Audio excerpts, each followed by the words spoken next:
em tempos de caos, nós somos profetas.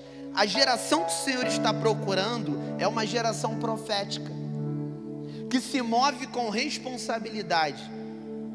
Nós falávamos hoje pela manhã, falamos sobre o Evangelho, que é uma boa notícia acerca do que Deus fez. Repita comigo: o Evangelho é uma boa notícia acerca do que Deus fez, e não um conselho acerca do que nós temos que fazer. E eu acho que nós, como igreja, perdemos muito tempo querendo viver debaixo de regras, onde não alcançamos, não conseguimos cumprir muitas vezes e nos frustramos, e isso nos paralisa. Mas o Evangelho não é sobre um conjunto de regras que nós cumprimos. O Evangelho é sobre uma boa notícia acerca do que Ele cumpriu. E Jesus cumpriu o seu propósito, e isso basta. Sabe, Paulo, ele disse: olha, quando eu ministrava e eu estava me desenvolvendo, claro, estou falando aqui nas minhas palavras, ele diz: olha, um espinho vinha e me afrontava, e aquilo confrontava, mas quando eu olho para o Senhor ele diz: a minha graça te basta. E ele diz em um outro momento: quando penso que eu estou fraco, eu sou forte. Então, queridos, a graça, a infinita graça, a maravilhosa graça, a abundante graça, ela é acessada mediante o entendimento correto, e é o tempo da igreja se mover com o entendimento correto, que não é sobre o que precisamos fazer, mas é sobre o que Cristo já fez. Repita comigo: é sobre o que Cristo já fez. Repita agora mais forte: é sobre o que Cristo já fez. E o que Cristo já fez? Ele deixou a sua glória para habitar entre nós. Ele deixou um lugar de juiz e se fez réu. Ele deixou um lugar puro e pleno para habitar nesse mundo. Ele se fez homem. Ele foi à cruz do Calvário, ele morreu, foi sepultado e ressuscitou para nos dar vida e vida com abundância. Está consumado. Repita comigo: está consumado. Consegue compreender que a obra salvífica de Jesus, ela é perfeita e ela está consumada? Você consegue compreender que o que Cristo fez, Ele já fez? É uma realidade que já existe, é um caminho que já foi aberto. Agora, o maior desafio é vivermos nesse lugar que já é nosso por direito, mas mediante uma mente escrava, uma mente de servo, uma mente do filho mais velho de Lucas 15, que é a mente de cumpridor de regras, que ele diz para o pai: pai, eu sempre estive com você, eu sempre obedeci, tudo que tu colocou como regra eu obedeci, e tu nunca me deu um cabrito. Aí o pai diz assim: filho, tudo que é meu é teu. Nós achamos que pecado é estar do lado de fora, pedir a herança e gastar, mas estar dentro com uma mente religiosa também é pecado. Estar dentro com os olhos voltados para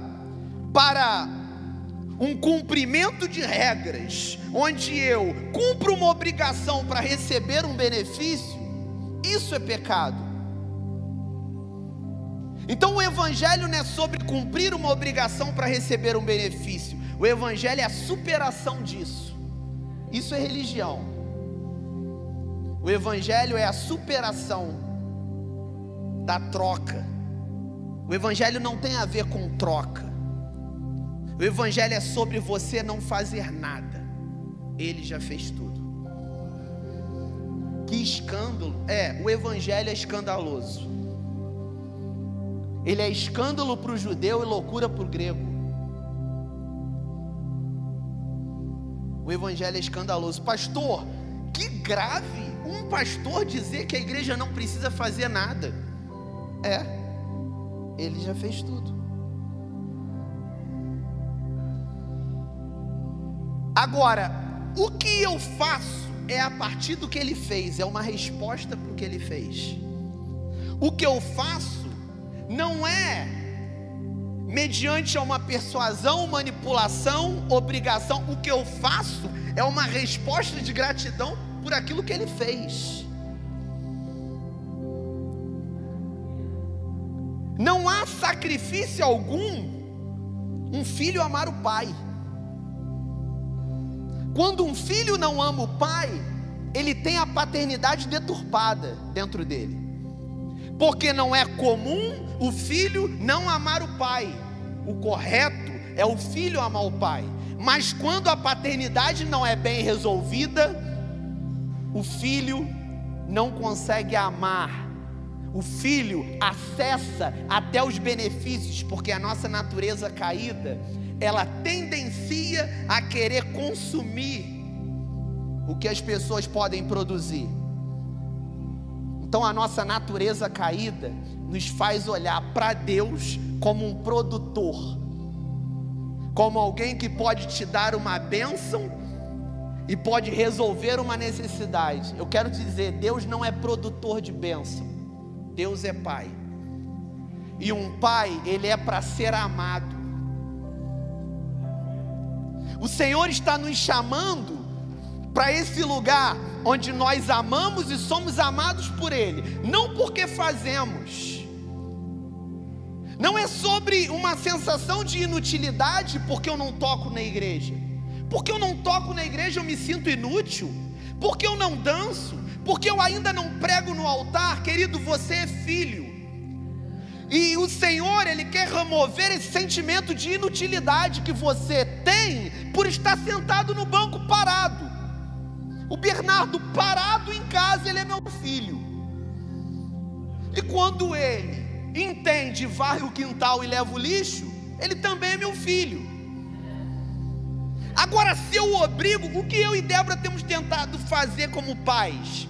Exercer uma paternidade que é sobre entender e reconhecer por honra, e não ficar obrigado a realizar algo, porque toda obrigação, cara, ela traz fadiga, toda obrigação, ela traz carga. O evangelho não é sobre carregar fardo, o evangelho não é sobre ficar debaixo de um jugo. Sabe o que Paulo fala aos Gálatas?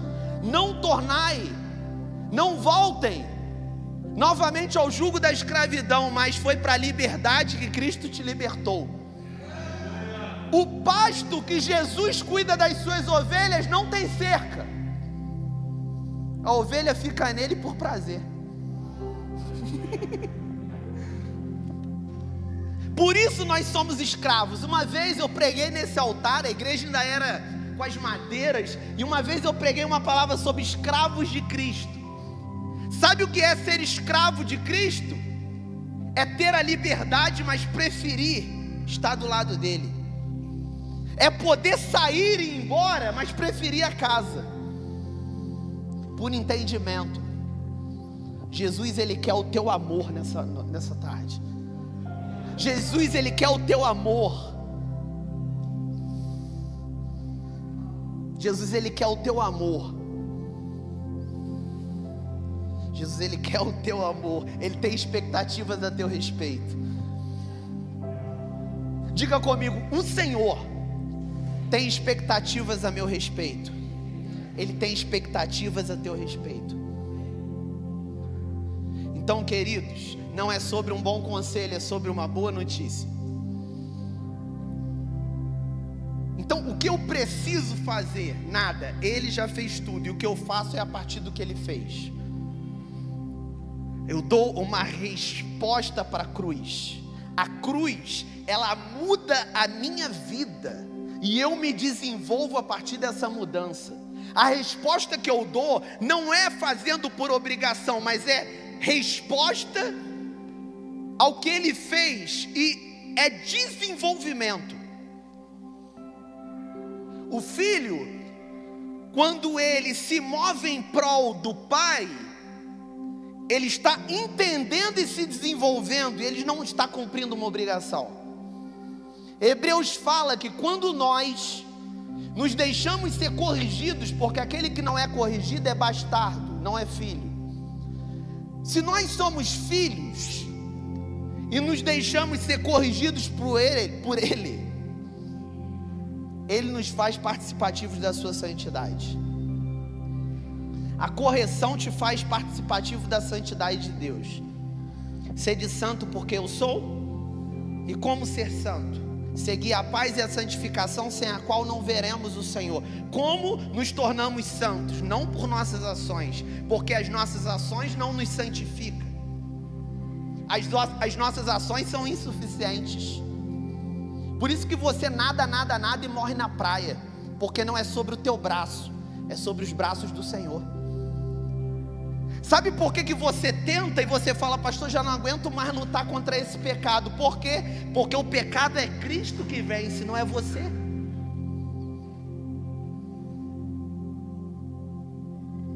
Sabe quando vencemos o pecado? Quando reconhecemos a boa notícia acerca do que Ele fez por nós. Isso não tem a ver com aprendizado de vovô é crente, papai é crente, eu vou ser crente. Isso tem a ver com uma experiência profunda que transborda o meu cálice. E não só transborda o meu cálice, mas entorna naquele que está do lado. Isso é o Evangelho, uma experiência profunda que enche o meu cálice. Mas não só enche, como transborda. E começa a transbordar sobre as pessoas que estão do lado. Então, o quanto você acessa dessa graça,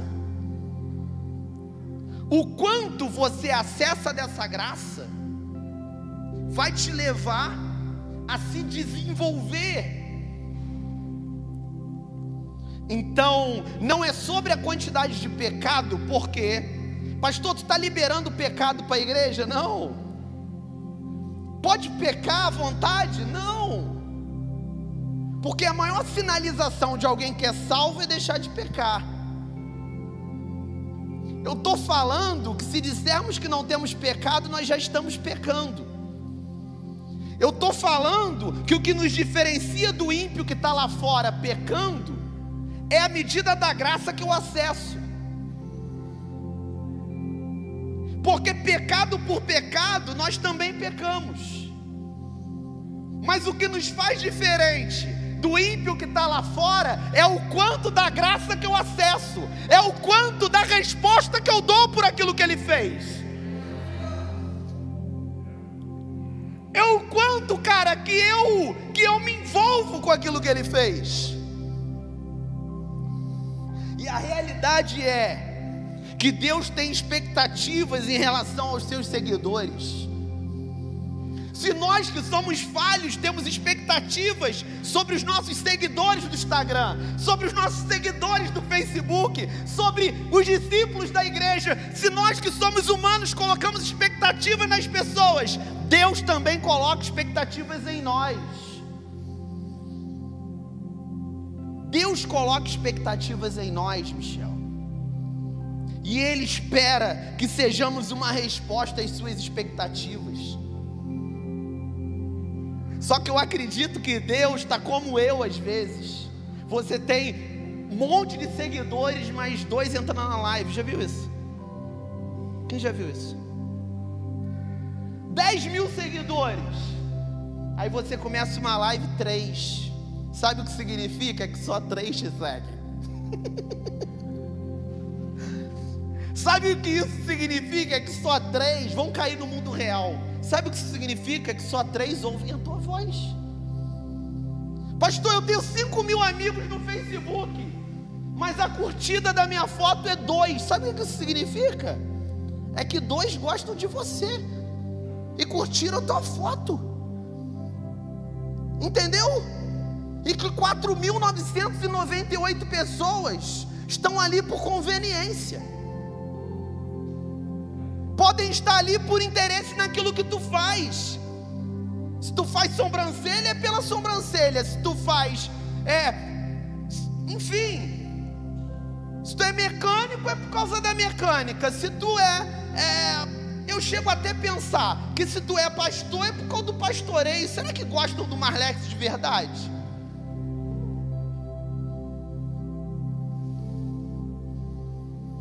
Então até vocês estão aqui e têm prazer na minha companhia, ou vocês só querem meu pastoreio?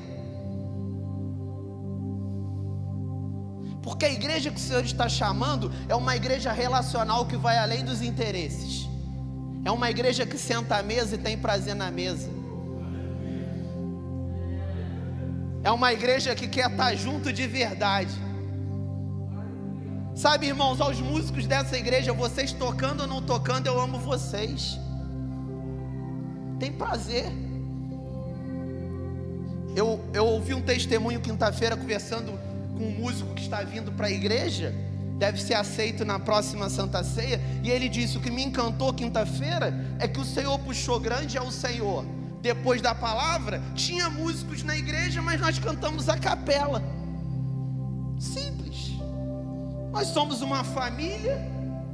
E por que o músico tem que vir desesperado catar a nota para ter um fundo? Não precisa, vamos cantar a capela. Não é sobre o que produzimos, é sobre aquilo que nós somos. Agora, irmãos, vamos cair na real. Essa palavra, depois tu assiste, manhã, tarde, noite. Vamos cair na real. Vamos deixar de viver uma vida líquida que se dissolve. Os relacionamentos precisam ser duradouros. E principalmente o de Deus contigo, de você com Deus, e a partir desse relacionamento entre você e Deus, esse relacionamento com o próximo. Sabe o que diz a palavra? Nisto conhecereis que são meus discípulos, quando vocês amarem uns aos outros. Então, tu pode ser multidão, querer pão. A multidão sempre vai comer o pão que Jesus parte. A multidão vai falar: uau, tu viu aquele culto? O paralítico, meu irmão, o paralítico andou. A multidão faz até merchan, cara. Se tivesse celular e como fazer selfie na época de Jesus, a multidão, uau, vamos tirar foto aqui. O paralítico desceu pelo telhado, o cara foi curado, meu irmão. Não quer nada com Cristo, mas quer usufruir daquilo que Ele pode produzir. Deus não quer uma igreja conectada por aquilo que Ele produz. Deus quer uma igreja conectada por aquilo que Ele é. E o que Ele é vai nos sustentar nesses dias. Se você viveu uma vida por aquilo que Ele produz, isso não te sustenta nesses dias. A igreja do fim é uma igreja que vai precisar ficar firmada naquilo que Ele é. Amar o Senhor e ser amado por Ele. Amar o Senhor e ser amado por Ele. O Senhor tem expectativas a nosso respeito em relação aos seus seguidores. Quantos vão entrar na live de Cristo e interagir com Ele? Quantos vão dar uma resposta ao que Ele está fazendo? Essa é a proposta. E Ele chama os discípulos para o monte, Mateus capítulo 5, versículo 13. Vós sois o sal da terra, mas se o sal perder o seu sabor, com o que há de se temperar? Para nada presta, senão para se lançar fora e ser pisado pelos homens. Vós sois a luz do mundo. Uma cidade edificada sobre um monte não pode ser escondida. Igualmente, não se acende uma candeia para colocá-la debaixo de um cesto. Ao contrário, coloque-se no velador e assim ilumina a todos que estão em casa. Assim deixai a vossa luz resplandecer diante dos homens, para que vejam as vossas boas obras e glorifiquem o vosso Pai que está nos céus. Qual é o objetivo? A glorificação do Pai que está nos... A glorificação do Pai é o objetivo final.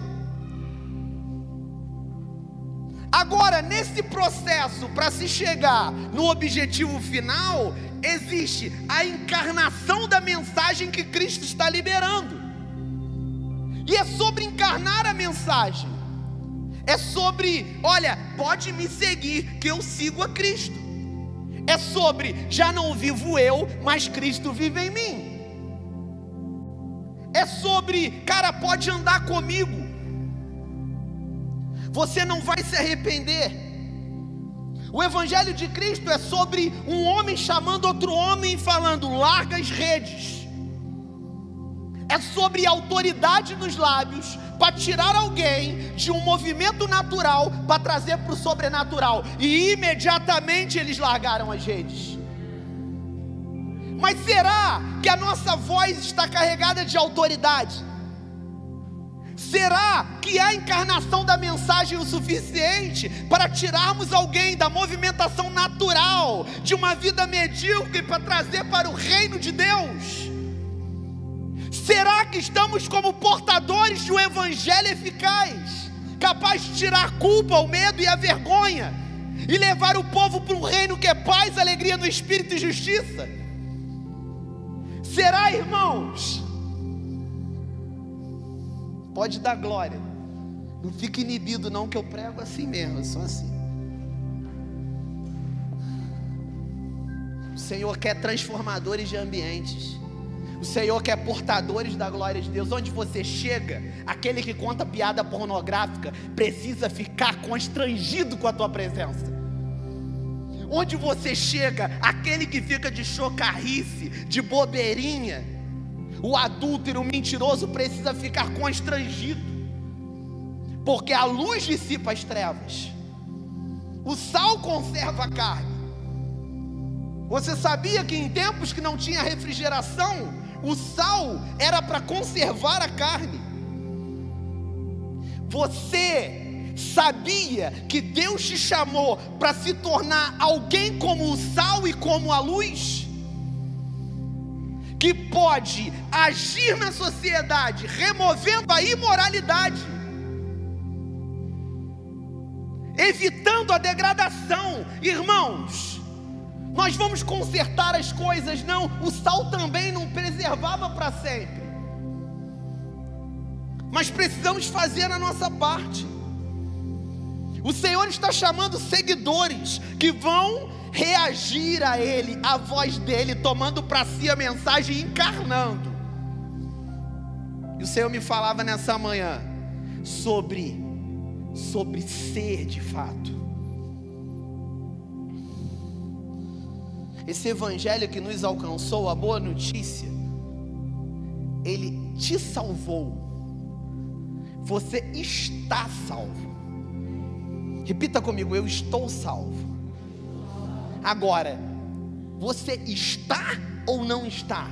Você vai continuar numa gangorra de altos e baixos? Um dia eu acordo salvo e vou dormir não salvo. Eu acordo realizado: Abba, eu pertenço a Ti, e vou dormir com um sentimento de não pertencimento, excluído da família de Deus. Ninguém me ama, ninguém me quer, Deus está de mal comigo. Querido, o Abba, Ele te tem ou Ele não te tem. Ou você pertence a Ele ou não pertence. Não tem muro.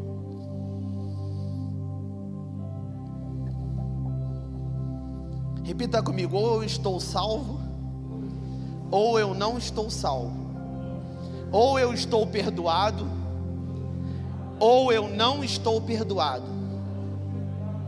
Ou eu Estou livre da ira de Deus? Vai? Ou eu sou alvo da ira de Deus? Quem é alvo da ira de Deus? Eu não sou.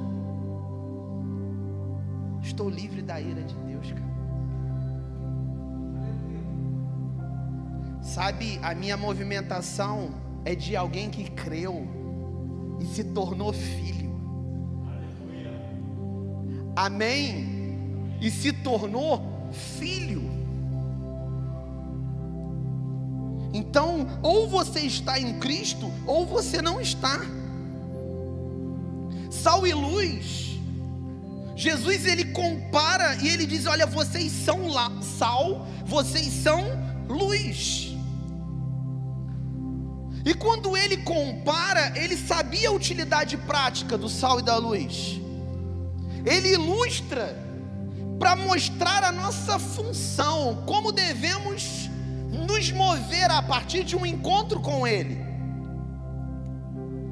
Então ele chama poucos discípulos para montar uma mesa, um protótipo, para ele montar um padrão para desencadear sobre os muitos discípulos. Irmãos, precisamos começar com poucos, remindo aquilo que está errado, para que os muitos sejam alcançados.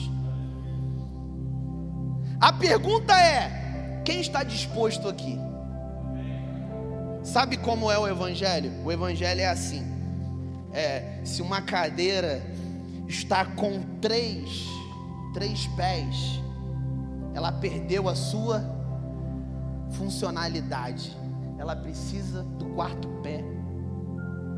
O Evangelho é como eu consertar uma cadeira. Pode sentar. Jesus está falando de um reino que muda as realidades. Jesus está falando de um reino e agora ele está trazendo os discípulos para um entendimento, e a partir do entendimento se moverem, levando esse reino. Querido, e não vai começar de muitos, não começa. Então não espera o outro, seja você aquele que vai dar o passo à frente e vai assumir responsabilidade nessa tarde. Sabe, nós estamos em tempos difíceis, nós estamos em tempos desafiadores, mas Deus está chamando homens e mulheres proféticos que acreditam na palavra e se movem por ela. Você crê? Então se mova pela palavra.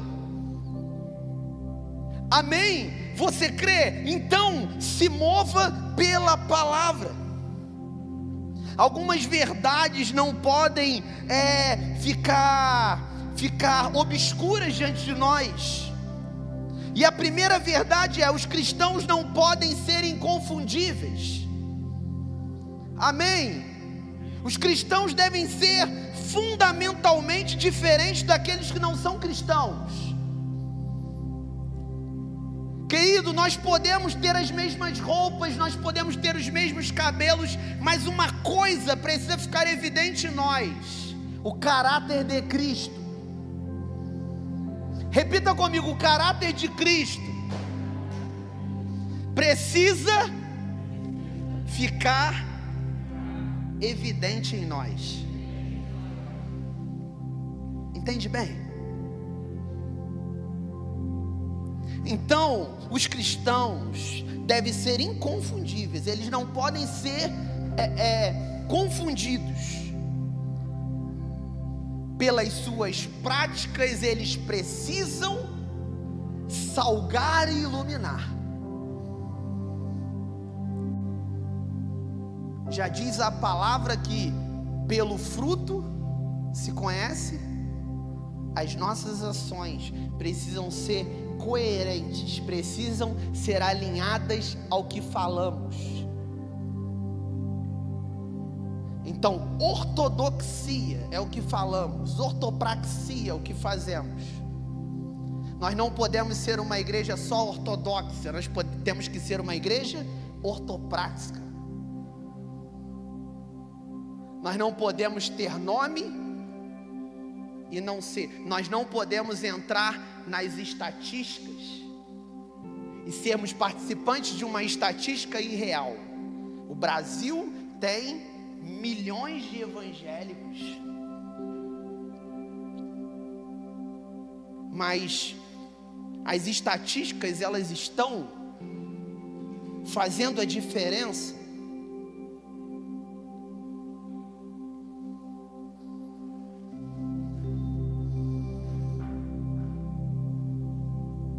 O sal e a luz distinguem os dois grupos. O mundo é sombrio, mas devemos ser luz. O mundo é decadente, mas devemos ser sal.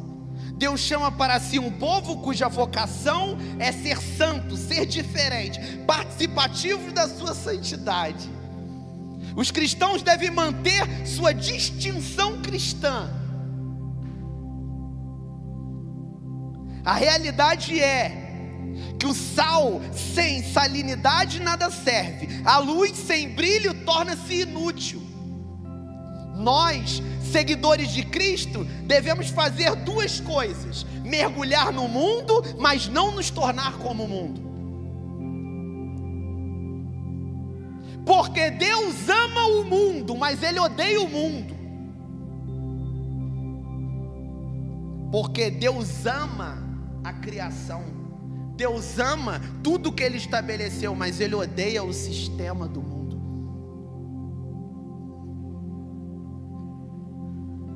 Então eu não posso me ausentar daquilo que Deus ama, e preciso me comprometer sem comprometer o seu caráter. Eu preciso me envolver sem deturpar o caráter de Cristo. Isso é desafiador. Por isso pessoas se ausentam da responsabilidade. Luzes vivendo no meio de luzes, não fazendo diferença alguma. Sal com sal e sal na prateleira. Sal. Já viu que o sal parado, ele fica úmido? Entope até o saleiro. Tem pessoas que estão entupindo o saleiro. Não estão cumprindo a sua função. O Senhor está nos chamando para esse lugar onde estamos dando uma resposta às suas expectativas. Wallace, Michel, nós estamos dando uma resposta. Nós, seguidores de Cristo, estamos mergulhando no mundo, mas não nos tornando como o mundo. Nós não estamos sendo doutrinados. Nós não estamos sendo discipulados pelo mundo. Pelo contrário, nós temos uma missão de discipular o mundo. Portanto, vão, batizem em nome do Pai, do Filho e do Espírito Santo e ensinem a guardar. Então, queridos, devemos manter nossas convicções, valores, padrões e estilo de vida. Tudo está contribuindo para perdermos convicções, valores, padrões e estilos de vida. Tudo está contribuindo para que o caráter de Cristo não seja evidenciado por nós. Só que nós somos uma extensão de Cristo. Nós somos pequenos Cristos.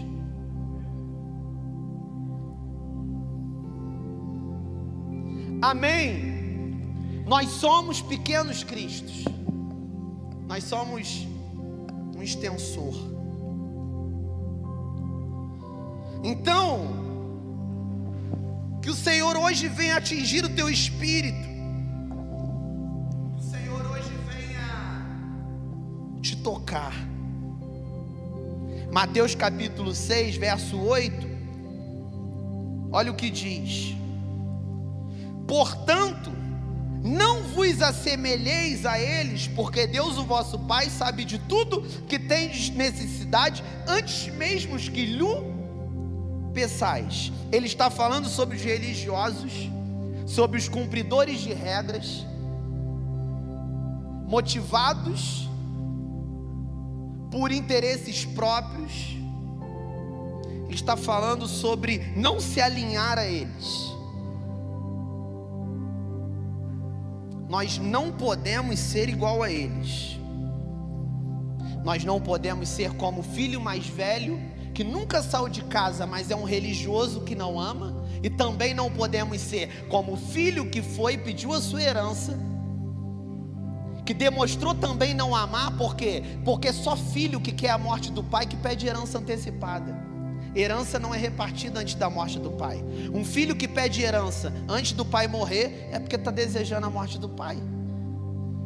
Não tem discernimento do que o pai é para ele. Agora, onde está a gravidade? A gravidade está em ambos, porque ambos estão longe do Senhor. E o Senhor disse: olha, eu falo o mandamento para vocês. O mandamento é amar ao Senhor e amar o... Ambos estão longe do Senhor. E nós precisamos ser esse sal e essa luz. Nós precisamos ter as nossas convicções, valores, padrões, estilos de vida bem fundamentado em Cristo, para não cairmos nessas armadilhas. E a partir disso, desencadear sobre outros. Cristo está nos chamando. Repita comigo: Cristo está me chamando nessa tarde. Está me chamando para quê? Para uma justiça melhor, a justiça do coração, para um amor maior, o amor que ama os inimigos. Ele está nos chamando para uma devoção mais profunda, uma devoção que Jesus ensina quando eles tentam reprimir as crianças. O Senhor diz: deixa vir a mim os... A devoção profunda, onde inclui pessoas. Há uma mesa que não exclui, mas inclui. Por que a igreja exclui? Pelo medo do ativismo, pelo medo das obras. Vai escandalizar fazer obra, mas a obra é a partir daquilo que eu sou. Se a gente confiasse na mudança das pessoas verdadeiramente, a gente não ficava preocupado com aquilo que ele vai fazer ou não fazer. Então, antes de se preocupar se alguém vai subir aqui para tocar, creia na transformação dele. Ah, mas como vai ser eu ser amigo? Como vai ser eu me relacionar com uma pessoa? Um drogado. Como vai ser eu me relacionar? Ele vai fazer parte da minha mesa. Eu vou ter que discipular. Vai ter que discipular o drogado, vai ter que discipular a prostituta, vai ter que discipular o ladrão. Sabe por quê? Jesus sentava com glutão, Jesus sentava com pecador. E como que vai ser isso? Como que vai ser isso? Vai ser através do romper das minhas medidas para viver as medidas de Deus. Sabe o que Jesus disse? A religião ensina que você deve amar o próximo como a si mesmo, mas eu vos digo que você precisa amar o próximo como eu vos amei. Se você amar o próximo com as tuas medidas são enganosas. Tu vai escolher pessoas para amar. Mas quando você ama com as medidas de Deus, você não pode escolher, porque Deus não escolhe. Então esse sal e essa luz precisa sair daqui cumprindo, exercendo aquilo que foi chamado para ser. Sal e luz, testemunhas. Repete comigo: testemunhas, servos eficientes, influência saudável. Sabe, chega de ser uma influência que vai produzir mais prejuízo do que ganho, entende? Porque a gente vai com motivações tão erradas, se envolver com as pessoas, que em vez da gente ser uma influência saudável, a gente acaba sendo uma influência negativa. Mas Deus, Ele precisa de mim e de você sendo uma influência saudável. Amém? Então a primeira coisa que Ele nos chama, os cristãos devem ser inconfundíveis. Você não pode ser confundido com o ímpio. Você precisa ser inconfundível. Você precisa ter o caráter de Cristo. Você precisa ser percebido. Amém? Ainda que não apareça, seja percebido. Pastor, mas ninguém olha para mim. mas estão te percebendo. O sal, ele some na comida, mas come uma comida sem sal para tu ver. Pastor, mas eu não falei nada na roda de conversa, mas tu temperou aquela roda.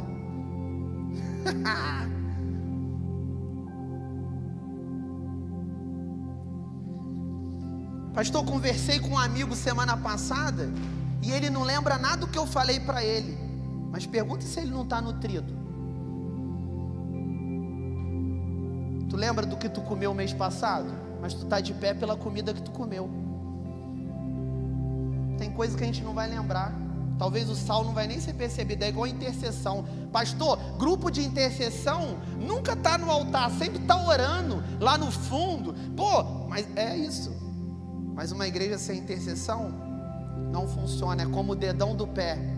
Está escondido, mas produz equilíbrio para o corpo. Então, o Senhor está nos chamando para um lugar onde nós vamos ser o quê? Percebidos. Pastor, mas eu chamei muita atenção. A luz chama. A Bíblia diz que ela é colocada em cima do alqueire e vai iluminar. Pastor, estou liderando, pessoas estão vai reconhecer.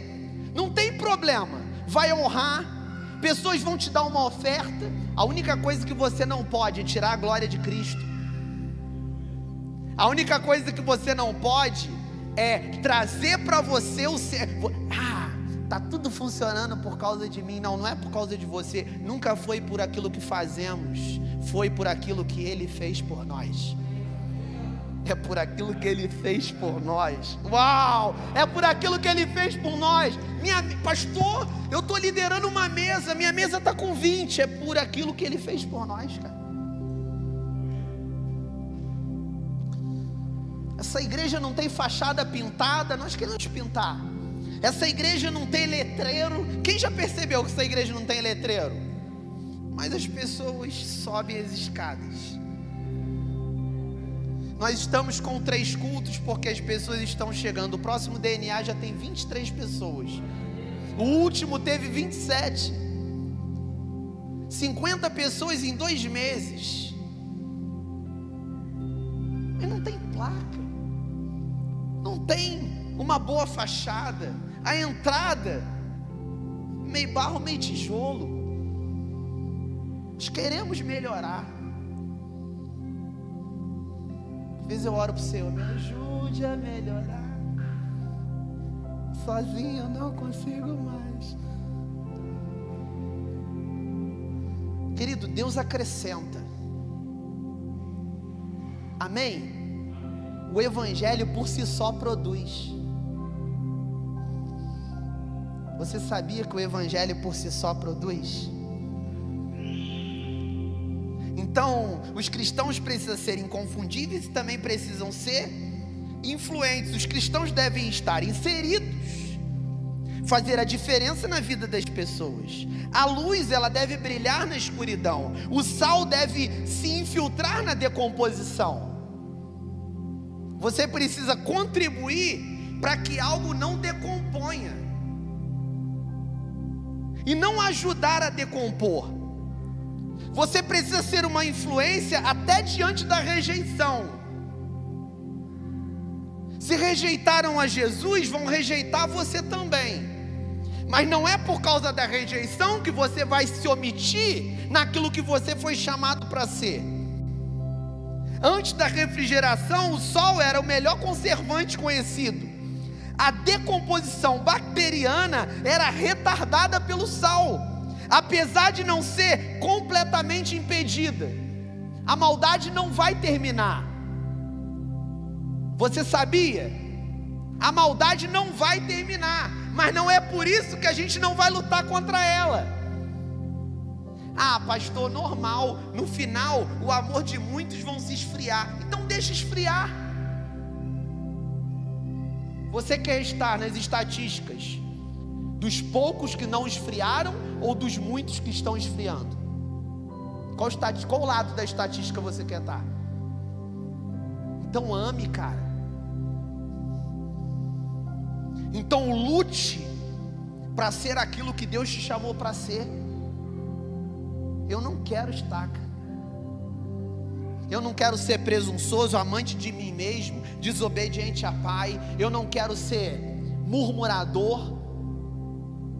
Sabe o que eu quero ser? Eu quero ser alguém que tem fome da palavra. Nos últimos dias haverão aqueles que não terão fome de comida, mas terão fome da palavra. Eu quero estar debaixo do derramamento dos últimos dias. Quantos querem estar? Se eu já tiver com uns 60, eu quero ser um velho que sonha. Mas se for 40 igual hoje, cortei até minha barba branca para ficar mais jovem, dei uma paradinha. Eu quero ser um jovem que tem visão. Eu quero ser um filho e filha que profetiza. É para profetizar que você foi chamado. Agora, para profetizar, precisa ser filho e precisa ser filha. Por isso que o avivamento dos últimos dias é um avivamento de paternidade, da conversão do coração dos pais aos filhos e dos filhos aos pais. Ele vai liberar uma carga de profecia sobre filhos que salgam e que iluminam. E existe aqui nessa tarde, a luz, ela dissipa a escuridão. O cristão, ele pode ser sim alguém que faça diferença no meio de uma decadência moral. Pastor, mas a faculdade só Deus, na minha turma todo mundo só fala besteira. Mas você pode sim ser uma luz. Ei, você pode ser uma luz. Apaga esse salão, acende uma luzinha lá atrás, está fazendo a diferença. E você sabia que mosca adora ir para onde a luz acende? Vamos ganhar as moscas para Jesus. Acende a luz.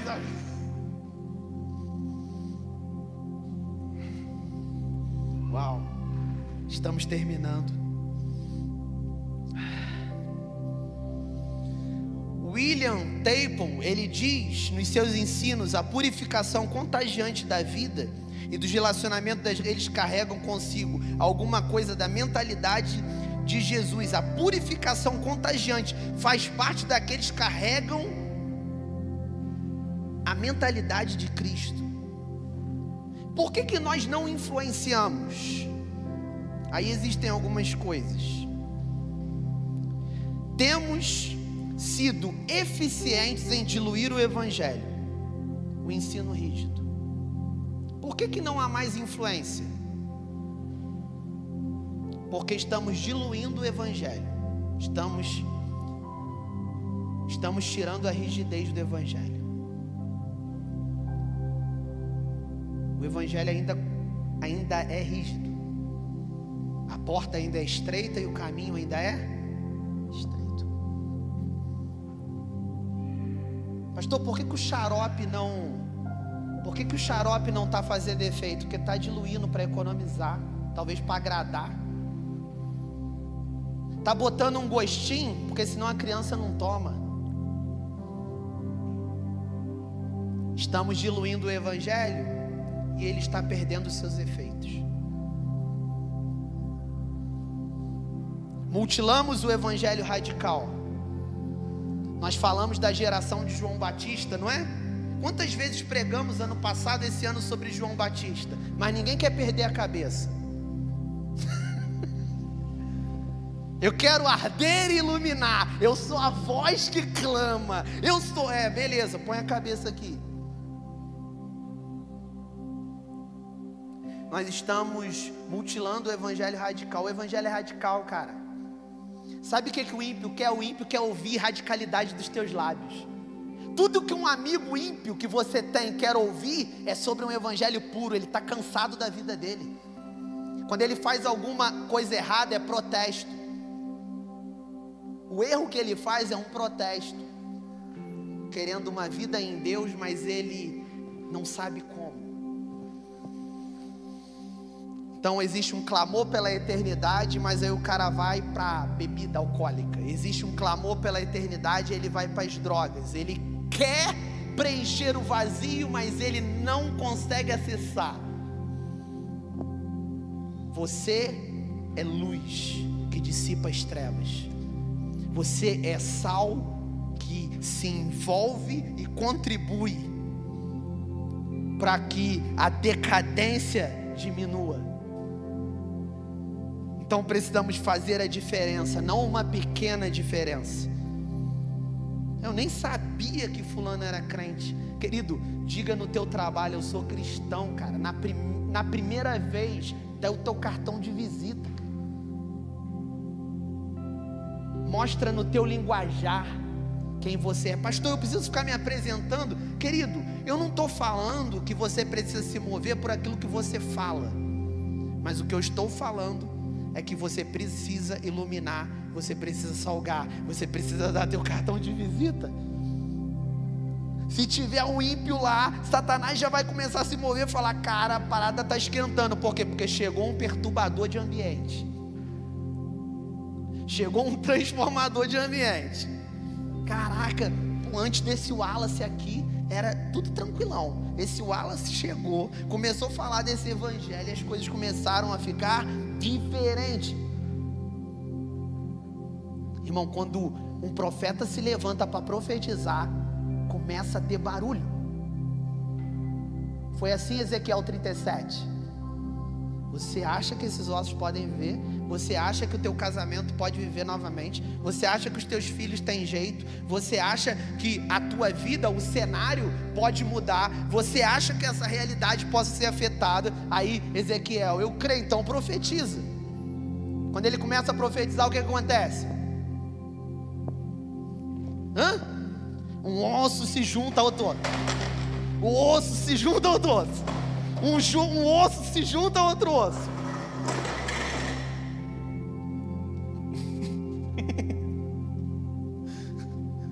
Barulho. Profetiza e faça barulho. Mas não é você que produz o barulho. O barulho é a resposta da manifestação do Espírito vivificante que se une à tua profecia. A nossa profecia se une ao Espírito. É o Espírito e a noiva. Se existe um par para andar junto, é o Espírito e a noiva. A gente profetiza e o Espírito traz vida. A gente profetiza e o Espírito traz vida. Esse garoto não tem jeito, esse peste, esse não sei de quê. Meu filho é uma bênção, ele é inteligente. Profetiza e o Espírito traz vida. Meu casamento, minha mulher é chata, meu marido não aguento mais. Profetiza: meu marido é uma bênção, eu amo ele com o amor de Cristo, com a medida de Cristo. Profetiza e o Espírito traz vida. Profetiza sobre o teu ministério, o Espírito traz vida. Vamos orar? São esses discípulos, esses seguidores que o Senhor espera que sejamos. Proclamadores de boas notícias. Ei, perturbadores de ambiente. Pare de brincar de pique-esconde. Se apresente. Foi Acabe falou para Jesus: cara, quem é esse que está perturbando Israel? Era Elias. O cara começa a falar um monte de parada. O profeta começou a, meu irmão, detonar o ambiente. Quem é esse que está perturbando? Quem é esse que está fazendo aí um barulho? Uma vez eu ouvi disso de um pastor. Ele disse: então é você, né, que está fazendo esse barulho aí na cidade. Então agora eu conheci. Antes era por nome, mas agora é tu que está fazendo, né? Tua igreja tem muito jovem, não é?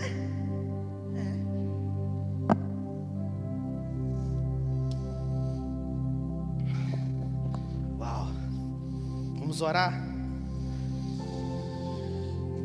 As estatísticas, elas precisam se alinhar à qualidade do discipulado. Quando falar assim, o Brasil tem 50 milhões de crentes, precisa ser crente. Né, William? Amém?